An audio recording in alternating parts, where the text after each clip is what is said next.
Hi, hello! Isang magandang umaga, tanghali, hapon, gabi sa inyong lahat.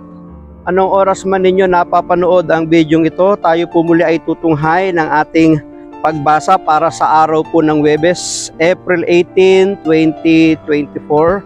Hahanguin natin ang mabuting balita sa Ebanghelyo ni San Juan. Ang kabanata ay 6, mga talatang 44 hanggang 51. Nung panahong iyon, sinabi ni Jesus sa mga tao, "Walang makalalapit sa akin, malibang dalhin siya ng amang nagsugo sa akin. Ang lalapit sa akin ay muli kong bubuhayin sa huling araw, nasusulat sa aklat ng mga propeta, at silang lahat ay tuturuan ng Diyos. Ang bawat nakikinig sa Ama at natututo ay lalapit sa akin. Hindi ito nangangahulugang may nakakita na sa Ama. Yaong nagmula sa Diyos, ang tanging nakakita sa Ama. Sinasabi ko sa inyo, ang nananalig sa akin ay may buhay na walang hanggan. Ako ang pagkaing nagbibigay buhay. Kumain ng mana ang inyong mga ninuno nang sila'y nasa ilang, gayon may namatay sila. Ngunit ang sinumang kumain ng pagkaing bumaba mula sa langit ay hindi mamamatay. Ako ang pagkaing nagbibigay buhay na bumaba mula sa langit. Mabubuhay magpakailanman ang sinumang kumain nito. At ang pagkaing ibibigay ko sa ikabubuhay ng sanlibutan ay ang aking laman." Pagpalain ng Diyos ang pagkabasa ng kanyang mabuting balita. Ang refleksyon or pagsasadiwa ay hahanguin po natin sa Aklat ng Simbahay 2024. Walang makalalapit sa akin malibang dalhin siya ng amang nagsugo sa akin. Kapag nakaisip o nasintahan nating magdasal, unahin nating magpasalamat sa Diyos sapagkat siya ang nag-anyaya at humihimok sa atin. Paano ba tayo magdasal o manalangin? Nauuna ba ang paghingi o ang pagpupuri at pagpapasalamat? Di ba? Meron ngang guide na ibinibigay sa mga unang dalo sa Catholic Life and the Spirit Seminar, di ba? Yung tinatawag na ACTS.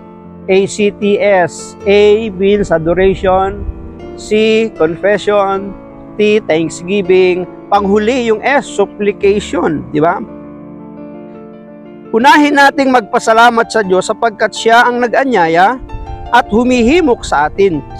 Pati ang pakiramdam o kaisipan natin, ipagpalagay na magsisisi o magbabalik loob kay Kristo, ay ipagpasalamat din sa Diyos na nag-aalok sa atin ng pagbabalik loob. Tatandaan po natin yung mga katagang sinabi ng ating Panginoon, walang makalalapit sa Kanya malibang dalhin ng Kanyang Ama. Kaya kapag na-encounter natin ang ating Panginoong Hesus, ang may kagagawan niyan ay walang iba kundi ang Diyos. At yun na yung pagkakataon para tayo makapagbalik loob, lumapit, magsisi at magpabago sa ating Panginoon sapagkat hindi lahat ay dinadala ng Ama sa ating Panginoong Hesus. Minsan kasi maaaring sumagi sa ating isip na kapag naisipan nating magdasal at lumapit kay Kristo nang may sariling pagkukusang loob, baka magmalaki na tayo. Wala tayong pwedeng ipagmalaki sapagkat hindi tayo ang kusang lumapit sa Kanya, bagkus ang Diyos ang nagdala sa atin sa harapan ng ating Panginoon. Hindi naman ibig sabihin mga robot tayo.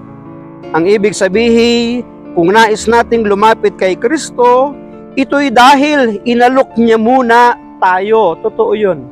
Meron ngang malaking panawagan sa Matthew 11:28, diba?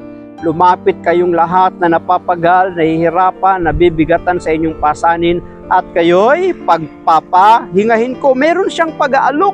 Kaya kung ano man ang inyong nararanasan ngayon, ano man ang iyong kinakaharap na suliranin, o bibigat na pagsubok at problema ng buhay, inaanyayahan ka ng Panginoon, ilapit mo sa Kanya. Bakit? Meron siyang solusyon.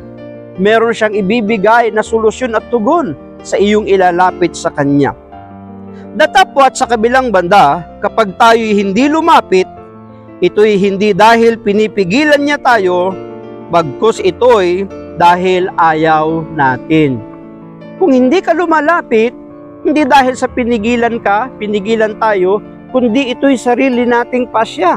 Ang hindi mo paglapit, ang ibig sabihin, hindi mo mararanasan kung ano man ang biyaya, pagpapala na mayroon si Jesus sapagkat hindi ka lumapit sa kanyang pag-aanyaya. Maraming salamat at pagpalain tayo ng ating Panginoon. Ang palagi ko lamang sambit, I love you with the love of the Lord. Bye-bye and bye-bye.